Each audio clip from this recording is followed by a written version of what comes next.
ದೇರಳಕಟ್ಟೆ ನಿಟ್ಟೆ ಪರಿಗಣಿತ ವಿಶ್ವವಿದ್ಯಾನಿಲಯ ಅಧೀನದ justice KS Hegde charitable ಆಸ್ಪತ್ರೆಗೆ ವೈದ್ಯಕೀಯ ಶಿಕ್ಷಣ ಸಚಿವ ಡಾಕ್ಟರ್ ಕೆ ಸುಧಾಕರ್ ಅವರು ಭೇಟಿ ನೀಡಿ ವಿಶ್ವವಿದ್ಯಾನಿಲಯದ ಅಧಿಕಾರಿಗಳೊಂದಿಗೆ ಮತ್ತು ವೈದ್ಯಕೀಯ ವಿಭಾಗದವರೊಂದಿಗೆ ಚರ್ಚೆ ನಡೆಸಿದರು.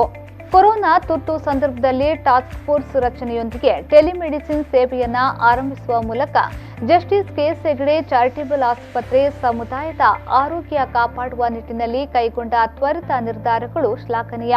ಕೋವಿಡ್-19 ಪರೀಕ್ಷೆಗೆ ಲ್ಯಾಬ್ ಸ್ಥಾಪನೆಯೊಂದಿಗೆ ಕೋವಿಡ್ ಹೋರಾಟಕ್ಕೆ ಉತ್ತಮ ಕೊಡುಗೆಯನ್ನು ನೀಡುತ್ತದೆ ಎಂದು ವೈದ್ಯಕೀಯ ಶಿಕ್ಷಣ ಸಚಿವ ಡಾಕ್ಟರ್ ಸುಧಾಕರ್ ಹೇಳಿದರು.